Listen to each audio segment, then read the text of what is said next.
Let's bring in Callum Borchers. He's a reporter for The Fix at The Washington Post. He joins us now from D.C. All right, Callum, so in a pair of tweets this morning, as you know, President Trump seemed to indicate that he had decided to deal with the Democrats as a result of the GOP's failure on health care. So what do you think motivated this move from the president? I think it's a warning that tells these Republicans, you got to get your act together and get deals done. I think it's a reminder that President Trump values the deal above the principle. You know, he's sort of ideologically malleable. We've seen that throughout the campaign and throughout his career in public life, quite frankly. And so I think that, you know, this is sort of a warning shot to fellow Republicans saying, if you guys don't get deals done, this is what happens. I'm going to strike a deal either way, whether it's with you or with the Democrats. So if you want it to be with you, pull it together. Yeah, meanwhile, yesterday, I suppose the chumminess with the Democrats continued, and we learned that after reaching that spending deal with the Dems, the president then granted another request. He tweeted out reassurance to DACA recipients, and that was at the request of House Minority Leader Nancy Pelosi. She talked about it in her press conference, and she sort of really made it clear that she called up the president, suggested that he tweet out something to reassure people, and then moments later, there was that tweet. What'd you make of that?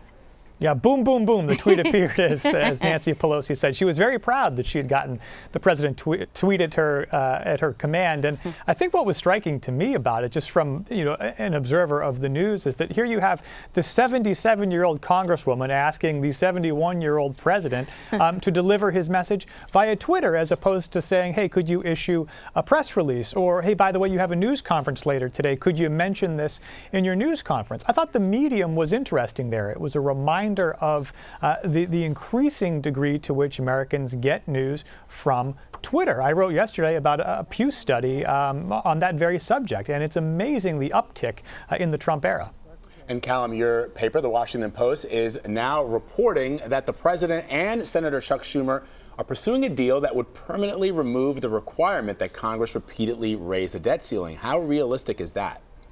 Boy, I think this is one where you're going to see Republicans really dig in their heels. And you heard some of it in that Lindsey Graham clip that you played just before we started our conversation. You know, the reason Republicans didn't like this short-term 3-month deal was because, it sort of takes away a bargaining chip for them. They wanted a longer deal in that case because, every time they have to go back, every time there's a new debt ceiling crisis, as he said, it's an opportunity for Democrats to win some concessions and say, well, hey, you're the party in power. You don't want a government shutdown. What can we squeeze out of you to make sure that that doesn't happen? And, if you just eliminate the debt ceiling altogether, then, what you're doing, I think, is sort of eliminating a check on government spending, which is a really core issue of folks like Paul Ryan. Yeah. I think Paul Ryan was actually asked about that yesterday, and he said he thought it was a terrible idea to remove the vote.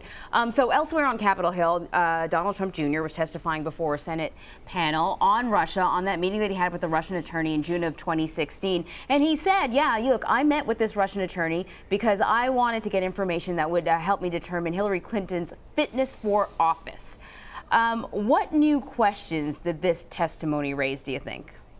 I think the big one in my mind is about the way that Donald Trump Jr. and his father responded to the initial New York Times reporting about this meeting. Recall that Donald Trump Jr.'s explanation has shifted several times about this meeting and that he was not very forthcoming in that initial statement. And by the way, overnight we have a report from CNN that the special counsel Robert Mueller is looking into that initial statement that was issued to the New York Times and whether the president himself was involved or even dictated it. Our newspaper has previously reported that the president himself authored that message. And if so, perhaps it would be another drop in the bucket of evidence that he is trying to perhaps obstruct justice by clouding the information about connections to Russia. And so I think that is one of the big questions that comes out of that testimony from yesterday. Yeah, it's amazing. At first, the interest was in what happened in the meeting, how many people were there, who was actually there. And now it certainly seems like the conversation on that plane about how to react to the story has become even more fascinating. Absolutely. Callum Borchers of The Washington Post. Thank you very much, Callum. Glad to be with you.